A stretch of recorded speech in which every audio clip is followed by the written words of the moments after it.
నూతన రైస్ కార్డుల జారీతో పాటు మార్పులు చేర్పులకు సంబంధించి మొత్తం 6 రకాల సేవల నమోదుకు నేటి నుంచి అవకాశం కల్పిస్తున్నట్లు రాష్ట్ర ఆహార మరియు పౌర సరఫరాలు వినియోగదారుల వ్యవహారాల శాఖ మంత్రి నాదెండ్ల మనోహర్ తెలిపారు. నూతన రైస్ కార్డుల జారీ, కార్డుల విభజన, చిరునామా మార్పు, సభ్యులను చేర్చడం, ఉన్నవారిని తొలగించడం మరియు కార్డులను సరెండర్ చేయడం తదితర 6 రకాల సేవలు అందుబాటులోకి తేవడం జరుగుతుందన్నారు. ఇందుకై దగ్గరలోని గ్రామ, వార్డు సచివాలయాల్లో నమోదు చేసుకునేందుకు అవకాశం కల్పించబడిందని, వారం రోజుల తదుపరి వాట్సాప్ గవర్నెన్స్ ద్వారా కూడా ఈ సేవలను నమోదు చేసుకునేందుకు అవకాశం కల్పించబడుతుందని తెలిపారు. జూన్ మాసంలో స్మార్ట్ కార్డుల రూపంలో నూతన రైస్ కార్డుల జారీకి సన్నాహాలు చేస్తున్నట్లు మంత్రి తెలిపారు. రేపటి నుంచి రాష్ట్ర వ్యాప్తంగా రైస్ కార్డ్ సర్వీసెస్ ఎనేబుల్ చేస్తున్నాం. దాని అర్థం ఏంటంటే కొత్త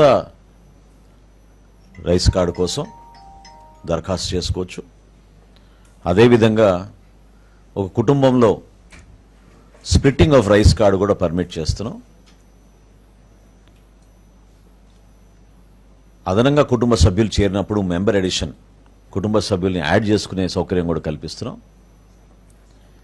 అన్నిటికన్నా ముఖ్యం అడ్రస్ మార్పు కూడా రేపటి నుంచి అవకాశం కల్పిస్తున్నాం. అదేవిధంగా మరణాలు జరిగిన చోట మెంబర్ డెలీషన్ కూడా కుటుంబ సభ్యుల పేర్లు తొలగించే విధంగా అవకాశం కల్పించాం.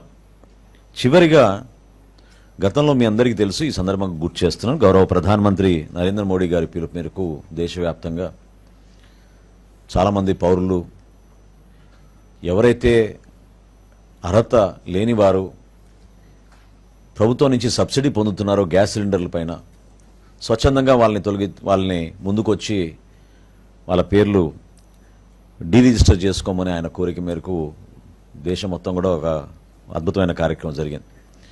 అదేవిధంగా మన రాష్ట్రంలో కూడా ఎవరైనా సరెండర్ చేయాలనుకుంటే కార్డ్స్, దీంట్లో 2 ఉన్నాయి. ఒకటి ఇప్పుడే మా కమిషనర్ గారు కూడా నా దృష్టికి తీసుకొచ్చారు. అదేంటంటే భారతదేశంలో సౌత్ ఇండియాలో ఎక్కువగా మనం బియ్యం కన్జంప్షన్ ఉంటుంది కాబట్టి ఒకవేళ వాళ్ళు మైగ్రేట్ అయ్యి ఇతర రాష్ట్రాలకు వెళితే అక్కడ బియ్యం బదులు వాళ్ళు గోధుమ తీసుకునే అవకాశం ఎక్కువ ఉంటుంది. సో ఆ అవకాశం కల్పించడానికి కోసం కూడా ఎవరైనా సరెండర్ చేయాలనుకుంటే మైగ్రేషన్ జరిగితే, ఇంటర్ స్టేట్ మైగ్రేషన్ జరిగితే వాళ్ళకు కూడా ఈ వెసులుబాటు కల్పించే విధంగా సో ఈ 6 సర్వీసెస్, కొత్త రేషన్ కార్డులు, అదేవిధంగా splitting of the card, member edition, అడ్రస్లో మార్పులు, అదేవిధంగా ఎవరైనా మరణిస్తే వాళ్ళ పేర్లు తొలగించే విధంగా, చివరిగా ఎవరైనా సరెండర్ చేయదలుచుకుంటే తప్పకుండా వాళ్ళకు కూడా ఇదొక అవకాశం.